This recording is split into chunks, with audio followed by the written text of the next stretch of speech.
What's going on, everybody? Welcome into Jack Ramsay's pregame show. Danny Marang, Brandon Sprague, special guest Andy Bunker. You guys might remember him, just maybe, just a little taste from back in the day here in Portland. Local radio host now out in Atlanta at 92.9 The Game, which makes a ton of sense to have him on tonight because we're talking about, of course, the Portland Trailblazers and the Atlanta Hawks. One team, the Trailblazers, suck significantly more than the Hawks, even though the Hawks were the feel-good story of last year. They've kind of sputtered along, but we wanted to bring Andy in because it's a friend of both Brandon and I, work together and have some pertinent questions as it pertains to both franchises. So, Andy, thank you for joining us, man. Thanks for having me. It's just nice to see both you guys. So excited to talk some basketball with you. Well, we need any distraction we can to get away from the team. Sure. Yeah. I brought Oregon souvenirs with me to the thing. I had one of these left. Got the Deschutes. Crack that. And I found we keep koozies. Me and my wife keep all the koozies we ever get. So I have this one from some Blazers playoff series 7 years ago. We're going to go with the Deschutes in the Blazers koozie tonight to talk some basketball. That's awesome. It's a perfect timing. And speaking of perfect timing, thank you all of you who are coming in here. We appreciate you. We know it's a tough watch right now with the Trailblazers, even more so with Damian Lillard resting tonight, or as I believe they charted it today as, let's get the official phrasing of it. Damian Lillard, isn't it actual load management? Injury management for abdominal injury management. So, yeah. The cortisone shot, as somebody who got one about 4 days after Damian Lillard, I can tell you it's wearing off. I am not moving around nearly as much as Damian Lillard, and my cortisone shot on the flight home was waning. So I would imagine Damian Lillard is probably doing about the same. One of the things we obviously want to take a look at tonight is the opponent, not necessarily focused on the Blazers, because even though the Blazers do have Yusuf Nurkic back and Robert Covington both clearing health call protocols, the Hawks, even shorthanded, still pose a truckload of problems for the Portland Trailblazers, none more so than Trae Young. And Andy, Trae looked a little rough coming back off of his own health and safety protocols issues. But I think most of that was probably just a little bit of rust, a little bit of gas, or lack of gas in the tank as he comes off that, and as somebody else who just got out of COVID. It's really easy to be short-breathed. Do you think there's any issues as he's working his way back, or has he looked more Trae Young-esque over the last week or so now? Yeah, he looked pretty good on Friday, 35 and 15 or 12 or whatever it was that he had. Looked okay. Yeah, he looked okay. The thing that's tough, and tonight will be a little bit better, is a lot of what was giving him a hard time is who he was playing with. Mm-hmm. I mean, you talk about a roster that was just decimated by this thing. The Hawks haven't missed a game. I think they had one game postponed because of their opponent a couple weeks ago, but the Hawks had 14 guys in health and safety protocol one day last week. But because they signed so many other guys, they played. 23 total rostered players. Jeez Louise. 26. They had 26. They've cut right. 3 guys or 10 days have expired. Yeah. They had 26 guys on their active roster a week ago. Including Cat Barber. I mean, you name it. You that was one of the fun things about it. We were like, hey, maybe some of these guys we liked watching in college a decade ago will get a shot. Or maybe you have a friend that's good at basketball and he'll get a try, Is he over 6'5"? Because it's kind of happening in Portland. You're like, I don't know. I'll be throwing on the show the other day. It was if you can name the college that this guy played at, here's $5, Had you ever heard of Cat Barber before? I did actually remember Cat Barber from NC State. He was super fun to watch when he was at NC State. I don't know why. I remember him from there. But we're talking about guys that played at Nowheresville State. Yeah. And, where did Jalen Johnson go to school? Jalen Johnson, he went to Duke, didn't he? There you go. Yeah, Jalen Johnson went to Duke, but he's. I want to see if I can sneak one in there real quick. one big school guy. We're talking about Malcolm Hill. Who never played in guys that never played in the NBA before, getting 30. They signed Lance Stevenson and damn near started him in a game last week. You know what I mean? So listen, anyway. Nate McMillan loves him some Lance Stevenson. I was going to ask when Lance's jersey retirement was going to be in Atlanta for getting 5 minutes of burn in their last game. The only thing we didn't get was the big the Lance Air Couture. because he didn't actually do anything good, but at least he was a name that you'd heard of that was out there. But tonight there should be, I think, I got about 5 or 6 guys back. So closer to like a legitimate NBA roster. But what you're talking about, Dan, is right. Like Clint Capella came off protocol last week, and the first game he played in, he looked like one of us out there running up and down the court, like 2 times down the court. He's gassed. The big fellas are struggling. That's something I've noticed that are coming off protocols. Yeah. Yusuf Nurkic is clearing protocols. He's been out for probably close to 2 weeks. He doesn't play more than 24, 25 minutes a night without looking gassed. I would imagine he's probably closer to 16 to 18 tonight. Considering how long he was out for, I imagine he at least had some sniffles and probably some coughs. And if that is the case, then he probably lost a little bit of lung capacity. Yeah. And that has been from the guys that I've talked to. Nasir Little last year got hit by it really hard, lost 25, 30 pounds. He said the hardest thing for him, other than gaining the weight back, was getting his lung capacity back, getting that. And I think that's the big thing to watch for. Even as COVID starts to wane, everybody kind of expects February, March period for it to kind of taper off as it warms up and the holidays kind of fade away. Yeah, it depends on how hard you got hit by it. Yeah. Like Onyeka Okongwu is going to play tonight probably for the Hawks. He cleared protocol, but he said he had it bad. Like, and that's the thing when these guys are all out and Nate McMillan is being asked about it, during press availability. His thing, he kept saying that everybody was asymptomatic or that they felt pretty good. And then a lot of the times these guys come back and they're like, "No, I felt horrible." Like, it was like, all right, so thanks. He was asymptomatic when he came in and tested positive, and then when he went home for a week, he felt like crap. Okongwu said it kicked his ass. Yeah. Like, sorry, can I say that? Oh yeah, absolutely. Yeah. No, it's all. He said he had it bad. You can say whatever you want. And so, can he go? And he's just coming back off injury anyway. Like, he's only been back for like 2 weeks anyway. So, the whole thing is, I'm glad they kept playing. Obviously, the alternative was not playing basketball, and we had that a couple years ago, and that was just not going to happen. It just wasn't as a business. They weren't going to do that, and I respect them for that and all that. But man, there was a couple games last week that were just not NBA basketball games. That were just not. Yeah. I mean, they lose a game, they give up 130 or something to the Bulls, and then we come in the next day and like we're going to talk about it on the show. But it's like, what are you going to say? Like, some guy who never played in the NBA before couldn't guard Zach LaVine. Well, all right. Like, that's not surprising. Like, and he couldn't guard DeMar DeRozan, and they didn't have anybody who could guard Vooch. It's like, when Trae said one day too, he's like, I got to shoot around and didn't know these guys. Like, there's like 10 guys I'm just meeting. I'm like, hi, nice to meet you. Like, what position do you play? You know what I mean? Well, Greg Monroe, when he got in with the Celtics or the Timberwolves the other night, was asked about, Norvell, and he was like, yeah, listen, he had a great game. I didn't know who the hell he was. Yeah, never heard of him. But and that's where we're kind of at. And I want to kind of paint this picture for everybody who's just kind of tuning in. The Hawks have had these struggles, and they've been hit hard by COVID. One of the hardest hit teams in the league. Most of their dudes have been out, have missed time. Capella, Trae, Bogdan. I don't think anybody didn't miss a game. I'm trying to think. I think Cam Reddish every starter's missed. Yeah, I think Cam Reddish is the only rotation player, and DeAndre Hunter, because he's injured. He's actually out. Yeah. But Cam Reddish is the only rotation player that didn't get COVID. And even then, he's listed. He rolled his ankle the other night. He might not even play tonight. Yeah, he's questionable. I haven't seen an update yet, so he's questionable tonight. So, like CJ McCollum, like the Blazers have been missing everybody. Then CJ has a collapsed lung that he's recovering from. He's expected to be back relatively soon. How did that happen, by the way? How did his lung collapse? Just an awkward shot to the ribs. Mm. Yeah, it was like a day later type thing. Yeah, and it was one of those things where he got the MRI later that night, and they just didn't kind of release it until the next day. But it didn't look like he got hit that hard at all. I think it was just placement, and it created kind of an air pocket between his ribs and his lungs, and and kind of went down. Because that's pretty scary. Because it didn't look that serious, like on live, but his reaction was pretty visceral. Like, it was like, man, that's kind of weird. Like, maybe you thought he like slipped a rib or broke a rib or something like that, or just got caught just the right way. But yeah, it was unfortunate, and that's just kind of where they ended up.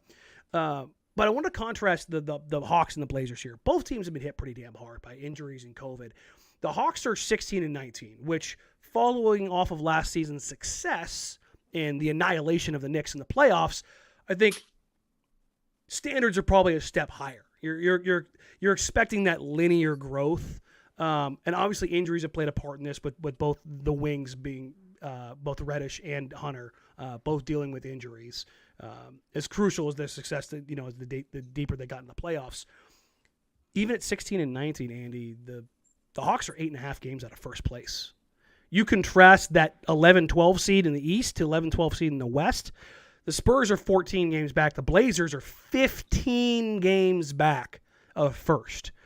So the West has 2-3 really good teams in Golden State, Phoenix, Utah. You can kind of throw Memphis in the next tier. The East has a bunch of really good teams, but even the fall off from first to 12th is only 8 games. That's not a ton of distance when you're talking about some coin toss games in COVID. Atlanta gets healthy. The expectation is they're going to right this ship, yes? Yeah, that is the expectation. And I think that's reasonable. But they've had problems beyond just, missing guys to COVID and the injuries as well. I mean, DeAndre Hunter's one thing because he just, he played a couple weeks. He's been out the entire season. He missed most of the season last year. It's hard to really use him being out as an excuse because he wasn't a part of what they did last year in the playoff run. He played some games in the Knicks series, but he wasn't a part of it when they beat the 76ers. He wasn't a part of it when they went on a lot of their run late in the season as well. The crazy thing is people forget 16 and 19 now is almost exactly where they were last year. And they fired their coach in the middle of the season last year and promoted Nate McMillan when they were 14 and 20. And then they got red hot, like whatever button Nate pushed really the Capella button. Well, and everyone hated Lloyd Pierce. Like Trae was just like not playing as hard, which is not like a great trait to have as a superstar, to not just be good no matter what. But anyway, Nate taking over seemed to be the slap in the face that they needed last year. I don't know what the slap in the face is this year, honestly, because even before they were dealing with all this stuff, they couldn't defend anybody. And we're talking about a team that's second or third in the NBA in terms of offensive rating. At least they were before all the COVID stuff decimated their roster. They're 27th defensively. And it's not because they can't play defense. It just looks like they don't have any interest in playing defense.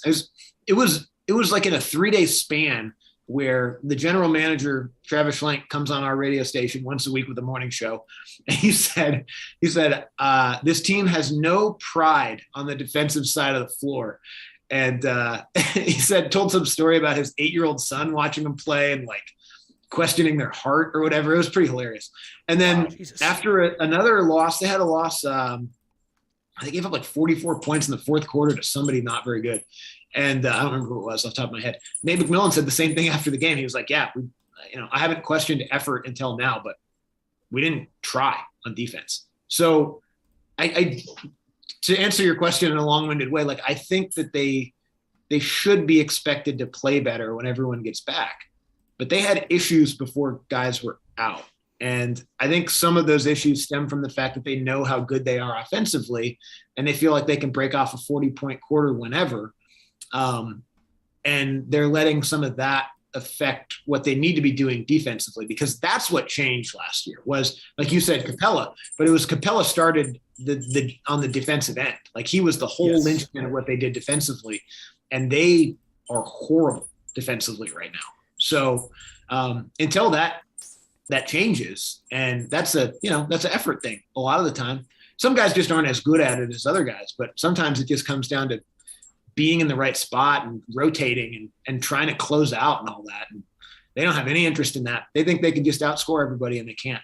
That sounds vaguely familiar. Andy, it sounds just like Portland. And, you were here years ago, and it might feel like forever ago since you were here, but like we're still dealing with the same situation. It's Dame and CJ. Yep. And that was a narrative when you were here.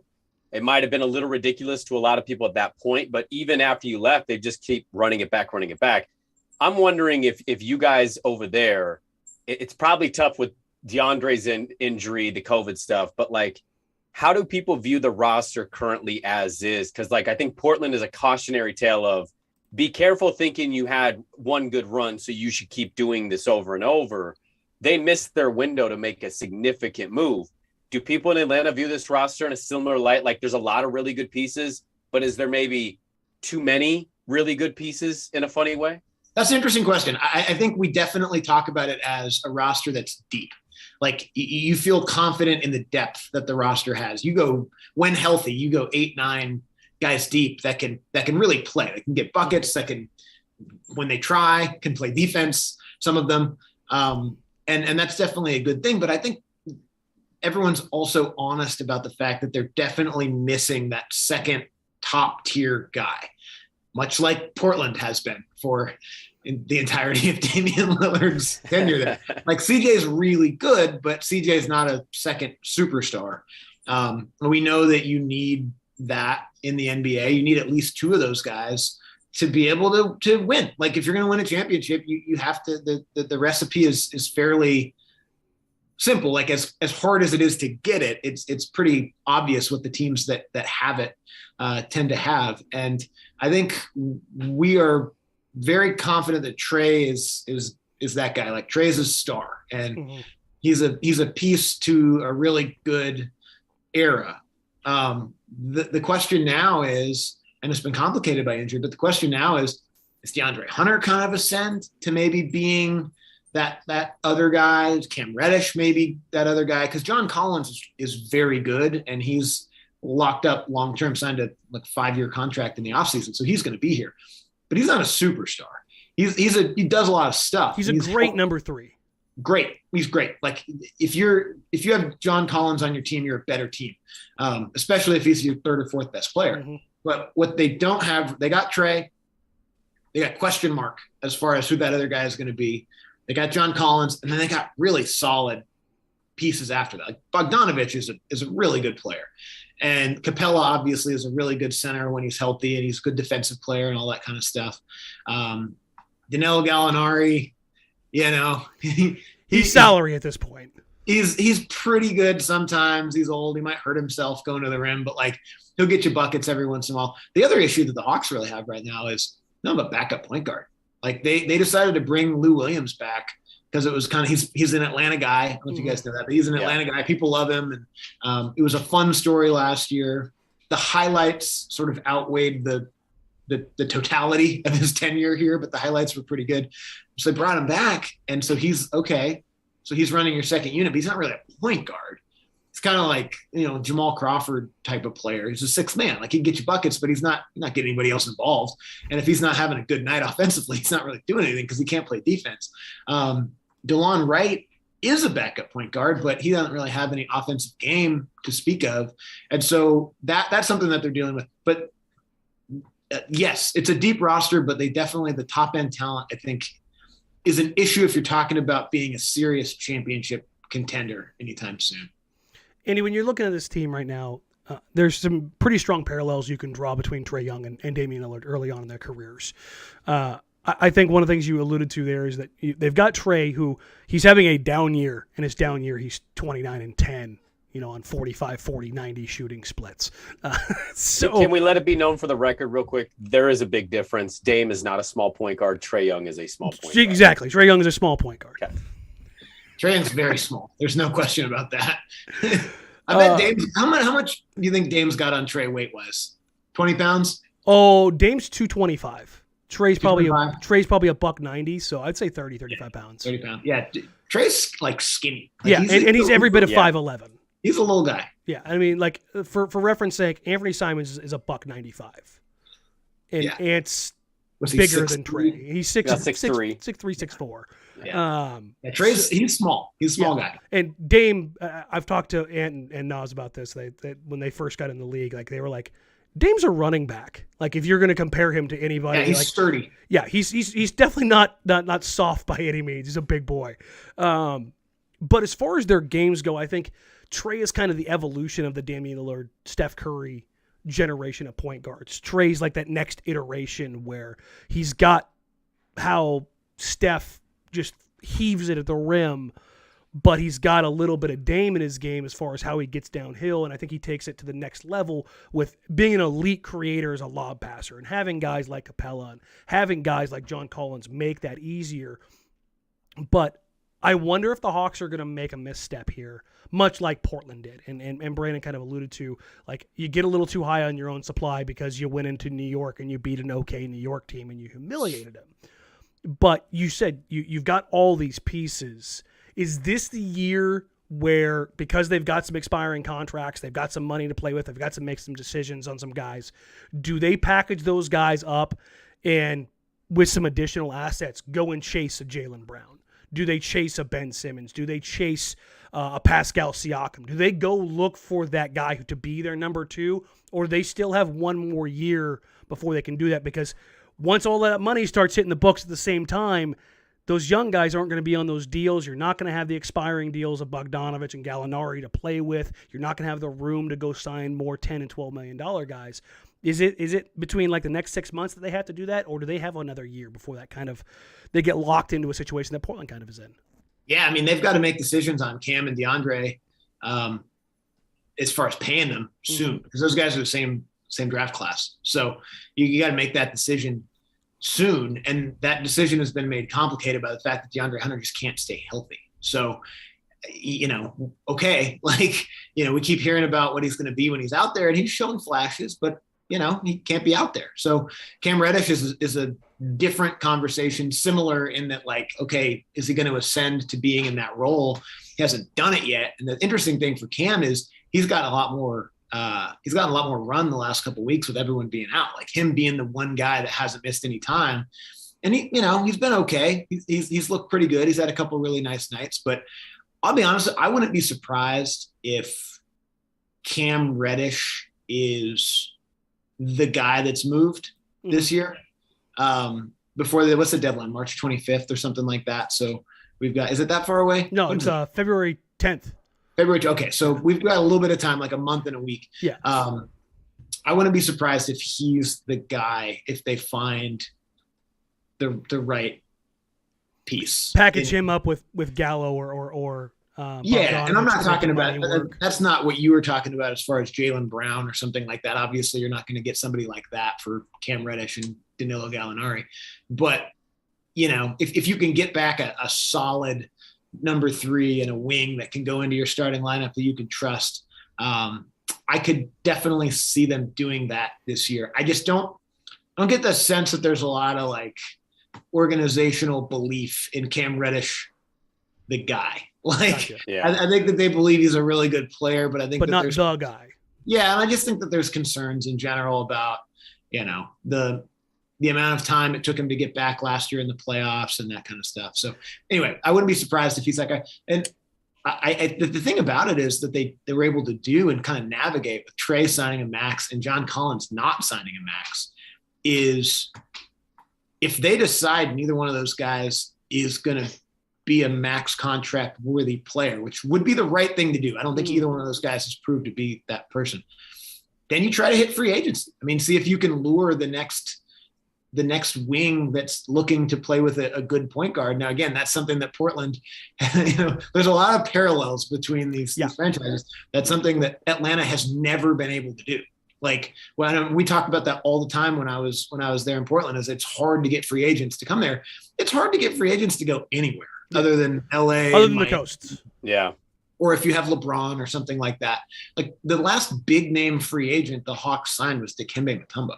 That was in 1994. Hey, him and Mookie Blaylock were the truth, though. They were really good. And let's not forget the trade for one day Rasheed Wallace. one day Rasheed Wallace was great. We had 0 days of Carmelo Anthony, but I forgot about that one. He was technically an Atlanta Hawk for a brief period of time. That did mean Dennis Schroeder also got to leave. So we actually hold Carmelo Anthony in very high regard here in Atlanta. But yeah, they would have the money. They have the flex. That's the thing that Travis Schlenk, the general manager of the Hawks, is he's done a good job. Pretty savvy. Yeah. He's got an Atlanta Hawk is a great name for our podcast, by the way. So what is it? Technically an Atlanta Hawk is a great name for a podcast. Technically an Atlanta Hawk. Ooh. Get the almost player to come on once in a while. Carmelo. Listen, if I can get Sheed to come on a show, you can get Sheed to come on Technically Atlanta Hawk. You got him on there? Huh? You guys got him on there? I had him on Outsiders a couple times. So, wow. And Sheed and Bonzi. So That's the Good for you. that's They gave him a lot of weed, though. I We- mean, we- they had we- to I pay mean, them in a lot of weed. to be honest. I mean, that's kind of how it goes. Shipped it in some tin foil, man. It was great. Let me ask you about Trae Young real quick, Bunker. I love Trae Young. I think he's exciting to watch. Mm-hmm. Totally get it. He's basically Atlanta's Iverson. Like, that city, there's not a lot of life for me looking from the outside in. Doesn't look like Atlanta has a lot of life for their basketball team. It's a lot of transplants, a lot of people rooting for the other team. Trae Young feels like a guy that's kind of rallying the city together and saying, look what we can do. It's really tough to build with point guards, especially smaller point guards. I'm not suggesting Atlanta's going to trade him. I know they're not.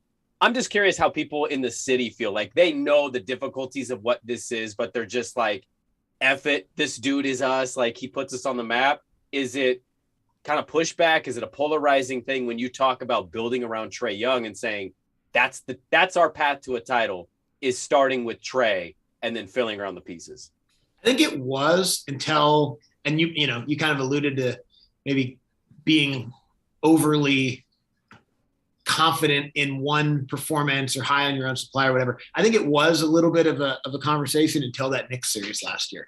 Then everyone was like, oh, that's our dude. That's our guy. Like, everybody kind of hates him. Like, they sleep on him, whatever. He goes up there and talks all the shit and bows on center court. And he's like, they're spitting on him and chanting F Trae Young and all that. And he's smiling at him. Like, he won this city in a way that I haven't seen a lot of guys do since I've been here. Like, the Falcons players struggle to win the city at all. Jamal Anderson is the last one I legitimately remember. Like, Julio Jones did, but he got traded. Like, yeah. Matt Ryan still, like, it's Mike Vick still runs a big portion of the city, right? Mike Vick absolutely. Mike Vick is king.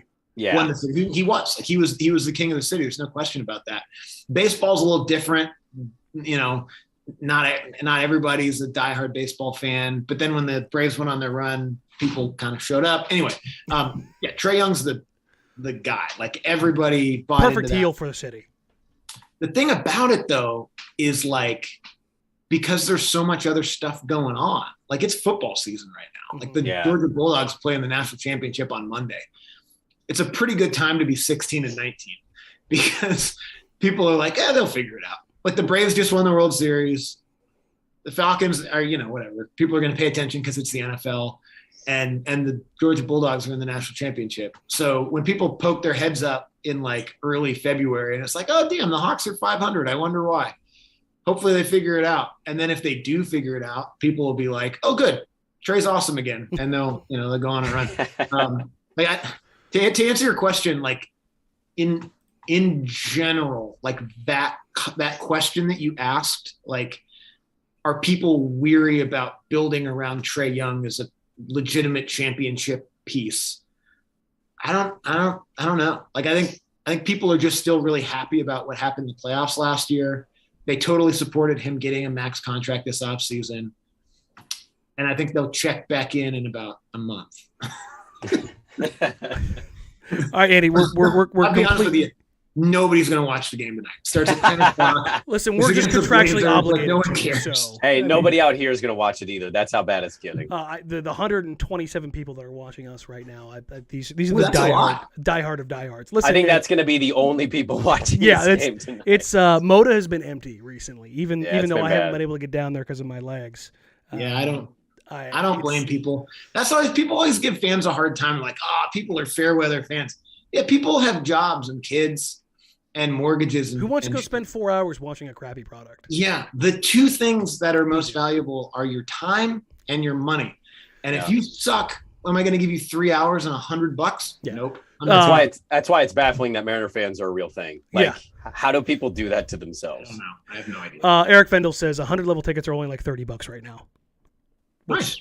Listen, if you have the time and the opportunity and you've never been able to sit courtside, $30 to go see Trae Young, like 10 rows deep. Like, if you can go get like courtside tickets for anywhere between under $100 and that opportunity's there, go. I should check actually and see what the because I'm gonna be there in February. I should check and see what the schedule is. Legitimate. Well, they're keep home against them then. They're home from the 2nd or the 3rd until the 12th. So it's a 5-game homestand now. Dr. Jack's still there? The bar, yeah. Yeah. There you go. Love that place. Here to 77. We'll get some shots. You guys want to meet me there? I mean, let's get some shots. Listen, let's do it. Get me into an arena for the first time this season. I like gimp around. We're pure degenerates here. Our jacked up line of the night. The Blazers are home dogs. With everybody that's out for Atlanta tonight, the Blazers are home dogs. Give me Atlanta and whatever they're favored by. You said Damian. You said Dame is out. Dame and out. CJ are both out. Your best player is Yusuf Nurkic or Norm Powell, depending on how you view it. So your starting lineup is going to be Ant, Norm, Nas, Nance, Nurk. That's going to be it's going to be interesting tonight. It's going to be the young guys plus some guys who play some defense. Hang on. Let me look. Let me check real quick because I got an email just a minute ago about who is available. Oh, I can check right now. I've got. Oh, you have it? Okay. Yeah, I've got the press. I've got the press release. Just Reddish. So they added Reddish, but Reddish is out. So he's out. Okay. So your officially out guys are going to be Reddish, Bogdanovich, Collins, Jang, Ellison, Hill, DeAndre, and Jalen Johnson. All out. I don't even know who Ellison is. I never heard of that guy. I think he's a 10 guy. I don't know who you're talking about. So the starting lineup tonight is probably going to be Trae, Kevin Huerter. Which Huerter has killed Portland before. Yeah. What, Cam? What, a tall wing that can shoot has caused trouble for Portland? That's crazy. I've never heard of that. So this is going to be what? Huerter's a pretty good player. Trae, Cam, Oliver, Huerter, Onyeka. Trae, Huerter. Gallo? Capella. Maybe. Gallinari might sneak in the starting lineup. Who knows? Is there a legit active big on the roster outside of Onyeka? Capella. Oh, is he back active? That's right, Yeah, he is. Okay, so, and even then, he's still not up to full. Onyeka Okongwu probably can't play 10 minutes tonight. Yeah, like a Capella maybe give you 30. I was saying Capella's not going to give you like more than 25 right now. Gorgie Jang was still out, right? Yeah, Jang's still out. So that which is funny because Portland has been playing games for the last like 5 games without centers.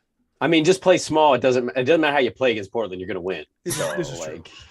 Just any 5 will work. So Portland is straight up plus 155. They are plus 4.5 on the night. And to be clear, I've kind of updated this. Is anywhere between home court right now is depending on COVID and everything. It's kind of screwed some things up, but it's typically worth 3 points. So that means this shorthanded Portland team with home court would be a 7-point dog otherwise. That's how much Portland is looked at right now as just being broken. I mean, talking to you guys, it sounds right. Oh, they are. I mean, they're so are. bad. They don't watch this game. Don't watch this game. They are playing some of the worst basketball I have ever seen this franchise play.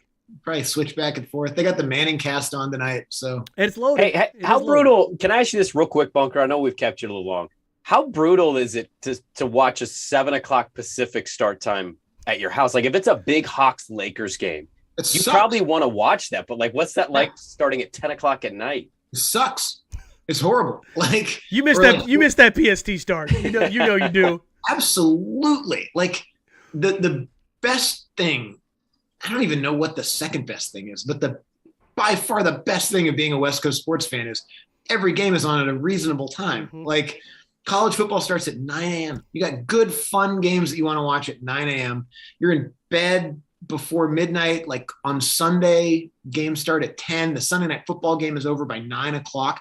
You know, it's midnight here when the Sunday night football game gets over. That game goes to OT and you're like, crap, I have to be up. You have to get up on Monday and you stay up till midnight watching a game. Like, and I, you guys know I'm a University of Washington Husky fan. So trying to watch their horrible Pac-12 after dark games. Oof. The games start at 10:45. Oh my gosh. When I went to school in Boston, I would go to a bar down the street from me. Like I first went there and asked them if they had the Pac-12 network and they laughed at me. I was like, just trust me. If you get it, I will spend enough money here every Saturday to justify you having it. Like I'll pay back what it costs in one game. Taking on a bar's cable bill. I love that. Yeah. I'll be here every other Saturday, but I'd be there until closing time. And they'd be like, we kind of got to make you leave, man. It's like, the Huskies are down 10 in the late 6 minutes quarter. to go. They're hurt. What am I supposed to do? Yes, being a West Coast sports fan on the East Coast is horrible. Is there a world where you wouldn't bet against the Trailblazers in this game tonight? I don't want to bet on either one of these teams. That's the thing. Is like I'm not betting on this game. Are you kidding me? I guess if I had to, I'd take the over's 226. I'd take the over because neither one of these teams can play defense like that. If I was going to put any money on this game, which again I am not going to do, I did. I took the over. How much money did you bet on it? My typical 20-25. You know, that's right. my unit's about a 20 spot. Well, we don't all have it like Danny Marang. Listen, man. No. Listen, I have been. Sprague will tell you this. Sprague will tell you this. I have pumped the over almost the entire season, and I am up tremendously. It is. Vegas it pays to know this team doesn't play defense. On Georgia every week. Oh, dude, listen. Vegas did not catch on to the Blazers up until about a week ago, and now ever since then, the line for the over has been like 226 or higher every night. I'm like, oh. I do think the Hawks will win. Just based on all of the ingredients. They haven't played since Friday either, so they're decently rested. Both teams are coming off good rest, and they're getting some guys back in. So I expect the brand of basketball to at least be better. I just have to feel like too, from like a morale standpoint, for whatever that's worth, like actually having guys on the court that are NBA basketball players, like. For Trae and guys in Capella that have been out there for a couple games now, like instead of, all right, I'm coming off a pick and I'm kicking it to who are you? Like, hopefully you make it. Can you shoot?